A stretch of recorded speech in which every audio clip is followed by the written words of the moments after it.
Welcome to Better Cybersecurity, the ISF podcast. I'm your host, Steve Durbin. ISF Chief Executive Steve Durbin is an expert in leadership, business culture transformation, and cyber strategies for today's top enterprises. I'm producer Tavia Gilbert. Today, Steve speaks with Dustin Dobbyn, an internationally recognized security expert, Marine Corps veteran, former SWAT operator, and the CEO of a fast-growing private security and executive protection firm. The two discuss management under pressure, the value of training and preparation, and awareness of supply chain risk. Dustin also makes the case for agility and flexibility in the workplace. In the cyber world, we talk a lot about threat actors and defensive postures, but rarely do we talk about what it actually feels like to be under fire, not just digitally, but physically and psychologically. My guest today on the podcast is Dustin Dobbyn. Dustin doesn't just understand security from a policy and a governance standpoint, he understands it from the front lines. He's a Marine Corps veteran, he's a former SWAT operator, and he's now the CEO of a fast-growing private security and executive protection firm. Dustin has spent his life in high-risk environments. Welcome to the podcast, Dustin. Hey, thank you, Steve. Thanks for having me. Now, today we're going to discuss why perseverance is the ultimate security control and how to lead a global enterprise with the same precision and composure that's required in a counter-terrorism unit. And if that hasn't got you all salivating listening to what we're going to be talking about, then I don't know what will. Dustin, you've operated in SWAT environments where seconds count. Now, in a major cyber incident, we often see corporate boards struggle to regain control. How do you go about translating the tactical composure of a SWAT operator into a framework that the C-suite can use to lead under extreme digital pressure? In my opinion, first and foremost, it starts with preparedness. If you can anticipate something happening before it happens, you're going to be way more prepared. One thing we do on the physical security side is we do what's called imaginal exposure. So what we do is we are constantly thinking about the what ifs. What if this happens? If somebody walks in the door right now, what are we going to do? And cybersecurity should be the same way. What are we going to do if this happens? What can we be prepared for next? Because the threat landscape is both physical and on the technology side is the bad guys are always developing, always trying to get better, and always trying to be one step ahead of us. It's always that race of who can stay on top. And we need to, as security professionals, be one step ahead of the bad guys.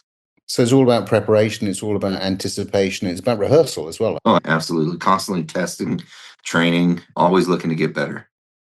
It's interesting you say that. I'm quite often asked, one of the things that we've seen at the ISF, a big uptake in probably over the last, 18, 24 months, is these cybersecurity simulation exercises. And I'm very often asked, how often should we be running those sorts of things? I'm curious to get your take on that. How often is often enough? In my opinion, they should be randomized. It should be a test for your team as well. We do that on the physical security side. We'll do random scenarios, penetration testing, things like that, to where only the leadership roles are aware of it. So you can really gauge the response. You can really gauge the performance. And it's good for the leadership to be able to gauge and gather that information to make it better. So, we try to do that quarterly at most contracts, but again, they're randomized. So we might have penetration tests and then a week later have another one, but we try to hit one each quarter at least.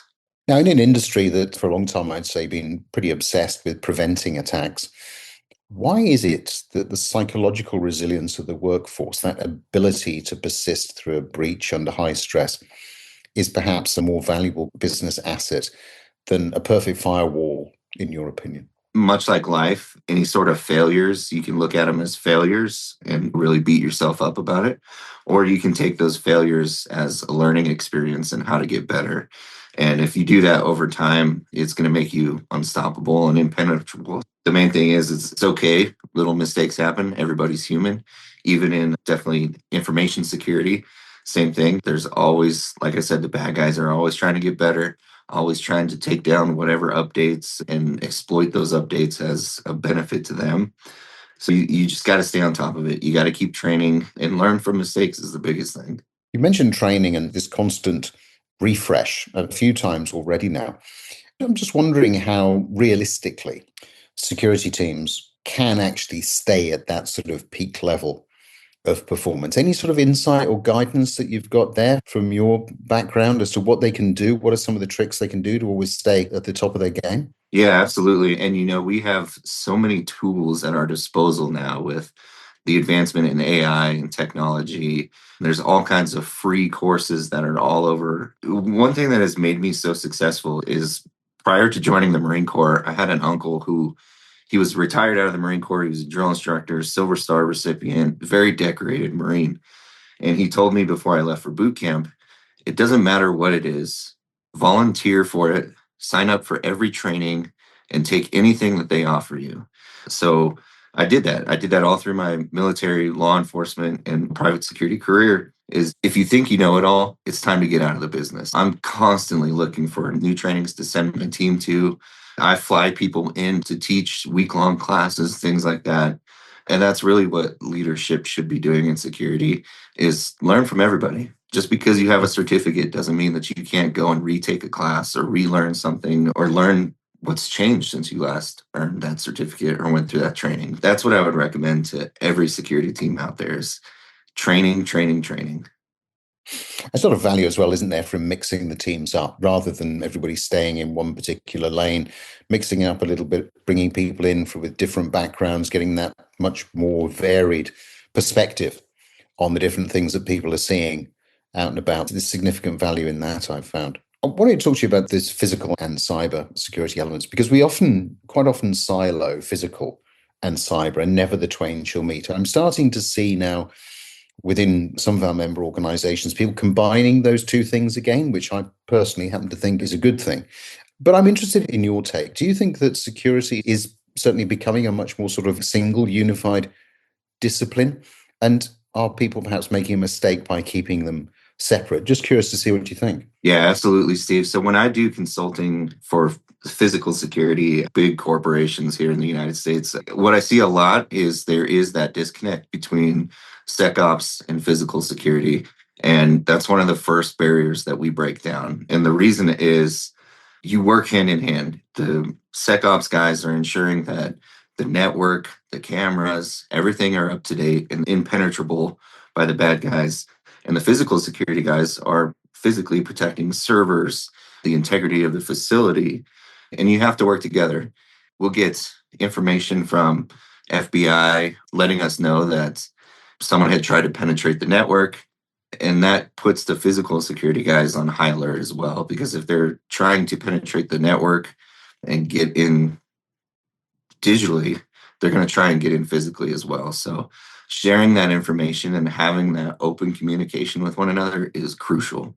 I want to turn now to talking to you about supply chain. Obviously, very topical at the moment with all of the activity that's going on in the Middle East, coming off the back of the Ukraine, of course. In a SWAT team, you're only as fast as your slowest member. In a digital supply chain, how can we bring again some of that insight, way of working? So how do we audit the human component in the supply chain, the people and the processes of our third parties with the same vigor and rigor that you would use perhaps to vet a member of a high-risk tactical unit? I work with a lot of Delta Force guys, SWAT operators, CIA intelligence operators. And one thing that everybody has in common is situational awareness is one. So if you translate that across any sort of business aspect at any level, the awareness is number one. So you need to stay atop of emerging threats. There's all kinds of forums and boards out there where security professionals are just sharing information. It's a security threat risk assessment should be ongoing. It's not a one and done type thing. New threats emerge based on geopolitical aspects. Like you mentioned, these wars are happening now, which could significantly change the logistics and supply chains. It starts with awareness, situational awareness of whatever your role is. Just master your role and be aware of every threat that's out there and tie in the preparedness, play the what ifs, and just stay ahead, one step ahead. How do you get some of that intelligence, though, Dustin? I'm just thinking about the sort of traditional way that a lot of organizations have managed their supply chains. They may well have worked quite closely with tier one, tier two. By the time they're getting around to tier three, tier four, they're starting to take people's word for things. They're not actually going out there doing the physical on-sites. We're now moving into a very different environment, right? Where we have to be, to the points you've just been making, so aware from a situational perspective. How can people who are listening to this, who are thinking, yeah, he's making a really good point there, how can they make sure that they're getting some of that really sound on the ground intelligence if they don't already have some of those networks in place?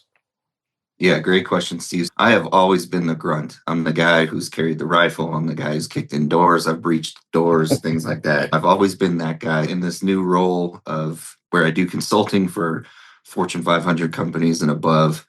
I really had to sit down and force myself to learn about open source intelligence, intelligence platforms. And what I learned is my company is very successful because we take intelligence first. Knowledge is power. If I'm going to go and set up a physical security site, I'm going to want to know every single thing about that site.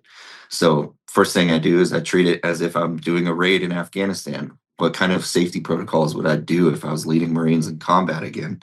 From there, I go, okay, now if I was going to hit this building as a SWAT team, what type of things would I look for to make sure my team stays safe and we can execute that mission properly and safely with everybody going home? And then I take in the physical security, everything that I've learned from executive protection schools, look at it from three different angles. I pull as much information, just like as if I was a detective again, and briefing a whole team on a search warrant or the case and setting it up for the prosecutor. I do the same thing on the private security side. And I gather as much information, crime rates, and anything I can get my hands on that are going to be a potential risk or a potential threat to that site, to the client, and then to the security that we're providing. To me, that's what the next level with AI emerging and everything that we're going to be facing here very quickly. Intelligence is number one. And if there's people listening who are thinking about hiring or need a security director or whatever it is for your company, that's something that would be an interview question that I would definitely ask. What do you know about open source intelligence and how do you apply that to your job? Because it is just so important. Intelligence is going to be number one. It's going to be the key. When robots take over and there's no more physical security, intelligence will still have to be there because the bad guys are always, like I said, trying to stay on top, staying one step ahead of us, trying to penetrate new networks, and it's just going to evolve from there. So intelligence is key. Yeah, I think you make some really good points there because I think for a while there's always been this tendency for us to perhaps protect against the breach. That's where the focus has been, as I said earlier. But really, what you're talking about, I think, is moving us into a much more resilient world where situational awareness is just what you have to do all the time. A number of people have said to me, should we be investing in things like threat intelligence and that kind of thing? And my response has always been, depends how you're going to use it. If all you're going to do is look at threat intel from the perspective of we've got some nice books and research on it, then don't bother. If, on the other hand, you're going to use it as a means of trying to increase the resilience of the organization, highlighting how it can contribute to expanding your global reach in a more secure way, then of course you should be investing in it. And it should be part of what you're doing from a day job standpoint. And I think that's one of the sort of what I would see as being the more maturing elements of the security industry, but clearly a lot to learn from the physical side in that whole space. Now, you've navigated that transition from military and law enforcement to the C-suite. What perhaps is the one non-technical skill that veterans such as yourself would bring to cybersecurity that the industry is currently failing to utilize effectively, do you think?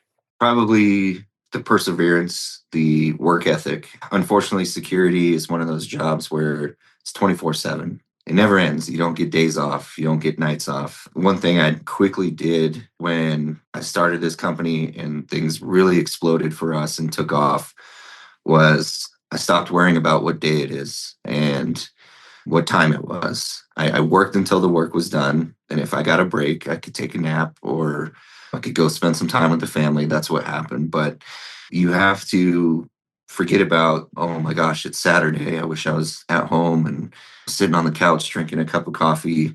Once you eliminate the aspect of time and the date, the work gets easier. When you really sit down and focus and just do what needs to get done, then once you're done, it's rewarding. A lot of people, they cut themselves off by time. And what happens is when you're on a timeline, people cut corners and they find ways to get the job done quickly, maybe not audit it as much because they're constrained by time. So we're seeing a lot of, especially in the corporate world, for corporate security, is a lot of people working remote on a flex schedule. And we're seeing a lot more productivity because of it. For leadership out there who's listening, absolutely just take that into consideration. Is sometimes people work better at certain times of the day based on their schedule. And if you can get them in an environment where they're less stressed, you're going to get better work output out of them. Yeah, it's about bringing that flexibility and agility into things, isn't it? When you actually need them to be at the top of the game, they actually are. Absolutely. And you got to be there for them. If they're calling you late at night, answer the phone. You never know what could be happening. Don't blow them off. You got to be there for your team and be there for the people who are building that cohesive team. So be there, be the support role. Absolutely. As we touched on, of course, that the world is exceedingly unstable right now. So for companies who've got offices in parts of the world where there's active conflict, what's your advice in terms of managing the safety of those people abroad and maintaining resilient and stable security networks? Yeah, so if you think about the greatest military generals, it doesn't matter what country or what war, the generals are good at what they do when it comes to planning raids, planning attacks, planning defense, because they have studied prior wars. That is their job. They have studied in depth, complex attacks, and security should be no different. And we're talking about countries right now who are in turmoil or under very intense threats or risks at the moment. Pay attention to the headlines, pay attention to the surroundings, establish that baseline as well. If one day you travel into work and you're the only guy on the road, maybe you should be trying to find out why. And it goes down to everything. Leave no stone unturned. We look at the weather, we look at every headline. Like I said, there's all kinds of programs out there where you can sign up for risk alerts and things like that for physical security and information security. So sign up for everything. And like I said, knowledge is power. Intelligence is what's going to keep you safe. Because if you have the intelligence, you're aware of what's going on and you can prepare for worst case scenarios. So we have technology in our pocket. Most of the time it's in our hand all day. Utilize it to your benefit. There's all kinds of programs and things you can use, but watch the news, watch the headlines, watch their surroundings, and knowledge is power. Get as much intelligence as you can. It's good advice.